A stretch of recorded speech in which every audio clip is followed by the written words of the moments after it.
One of the most fun parts about being a YouTuber is that I get to write and bring you stories from around the globe. Stories that you quite often will have never heard of. And yeah, sure, they don't do as well as insert Russian Navy video title here, but they do well enough that I can justify still making them.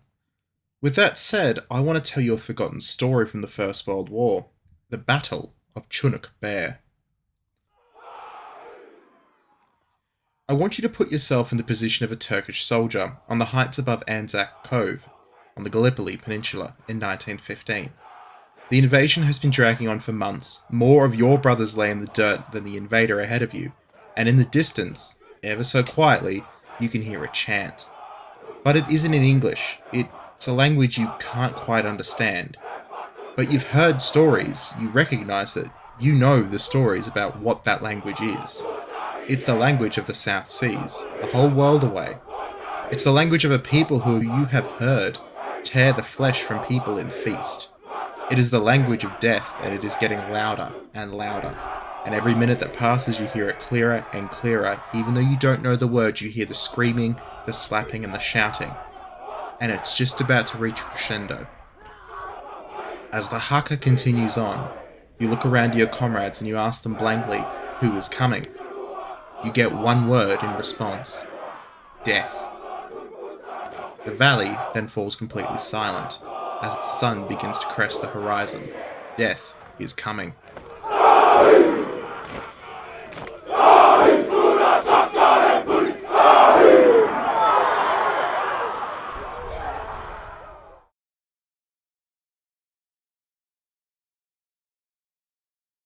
What you have just heard in the background is a rendition of the haka, a similar war cry to what the Turks heard before the Battle of Chunuk Bair in 1915, and that line I quoted, it is taken from primary sources.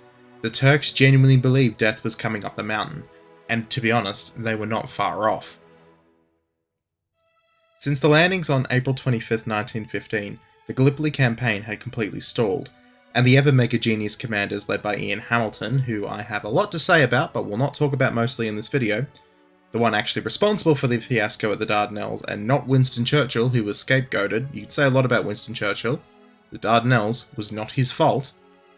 Decided, Hamilton that is, from his happy and safe position on HMS Queen Elizabeth and later Imbros Island, that a breakout was needed, and that it would be achieved through a mass assault uphill into a mountain range. I mean, that was the whole campaign anyway, it was to attack into a mountain range, but this one was particularly stupid because they started in the mountain range and were ordered to attack further into the mountain range. The August Offensive, as it was known, kicked off with the Australian assault on Lone Pine, an intended feint, but actually the only successful attack of the campaign that was to come. The intention was that the Australian attack on Lone Pine would allow the New Zealanders to seize the strategic high point of Chunuk Bair, while English troops landed to the north and flanked the enemy. In reality, although Lone Pine was captured successfully, further Australian attacks at the neck, quite literally a rocky outcrop connecting two trench lines that some genius decided to deploy the light horse cavalry to as infantry, ended in a complete slaughter. Thanks to General Stopford, the commander of the English forces attempting to flank in the north, for being what words I can't say online in polite company, well, he decided that he would nap on a ship instead of leading his men ashore to the north. Yes, that's right, he was napping, while 20,000 men went ashore into rifle fire.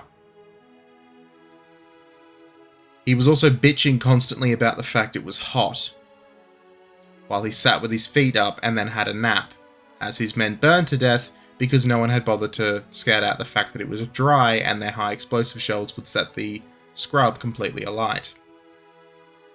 Stopford didn't last long after this battle. He really didn't last long, and you can see why. But instead of leading his men ashore, that's what he did, and his men were completely massacred. Journalists who were with them at the time, embedded that is, reported that they were, the English boys that is, burnt to death and fled under the guns as their comrades were torched around them. Now, I know this is all a bit confusing, but what you really need to know is that the Australians at Lone Pine were now ahead of the lines and at risk of being attacked from the heights. No pressure was being exerted to the north with the failed English offensive, and nearby at the neck, that had failed too. The Ottomans by now were totally aware that the attacks were coming, and that Chunuk Bair was the linchpin in any attempted breakout from the Anzac beachhead. Knowing that this was the important point, the Ottomans moved to defend it with everything they had. Keeping in mind this is all taking place in early August, so it is quite warm.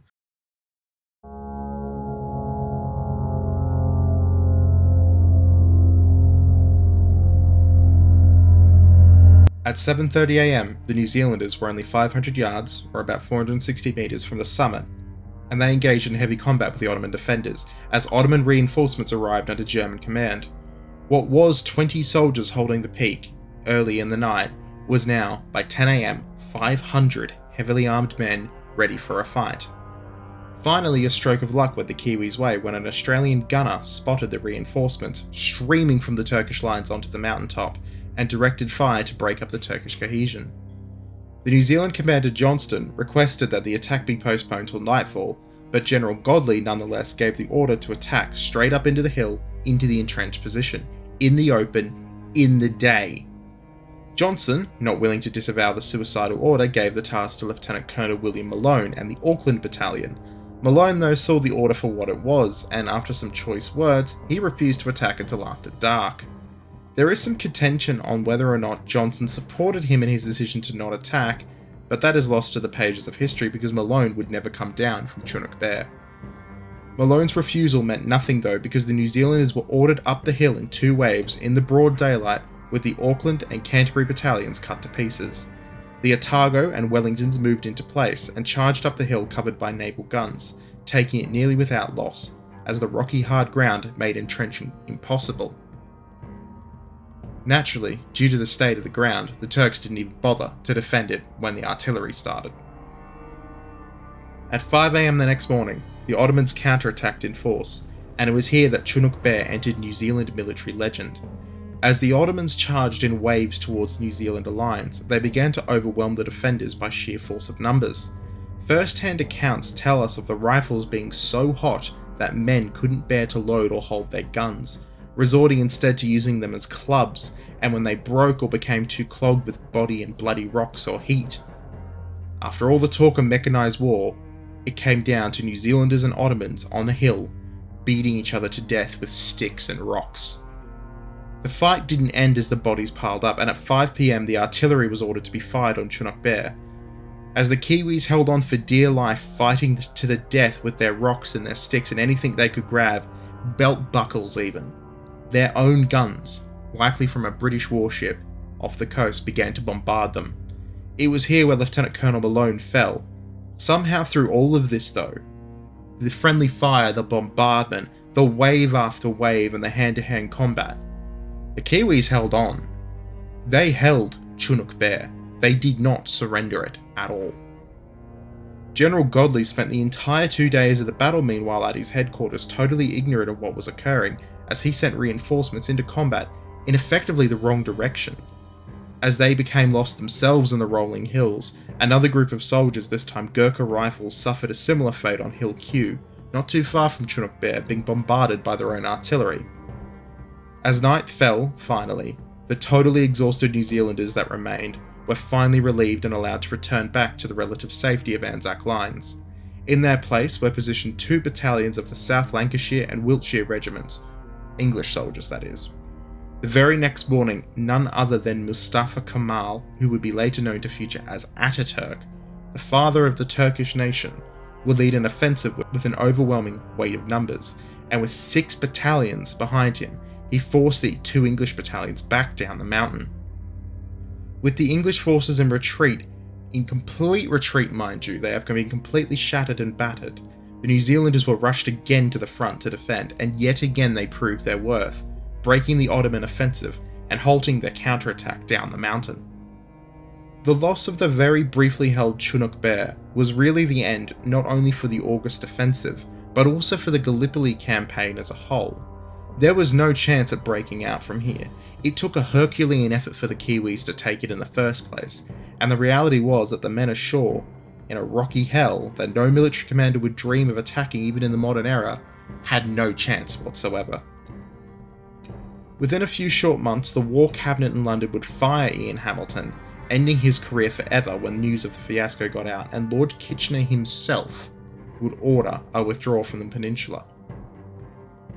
He was estimated by the Australian war correspondent and historian Charles Bean, later the creator effectively and the father of the Australian War Memorial in Canberra, that the Ottomans took some 9,200 casualties at Chunuk Bair, with the Australians, New Zealanders and British taking an estimated 12,000. That includes both killed and wounded during this battle. Not just at Chunuk Bair, mind you, but in the areas immediately surrounding Chunuk Bair. This is not just the mountaintop, this is the area surrounding it as well. That includes obviously both killed and wounded, and it is a horrific battle that really did not need to happen. And yet it is vital to the memory of the campaign, and also, of course, the event.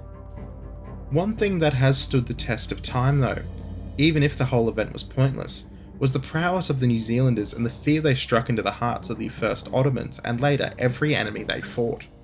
Yes, that includes the Afrika Korps in the Second World War.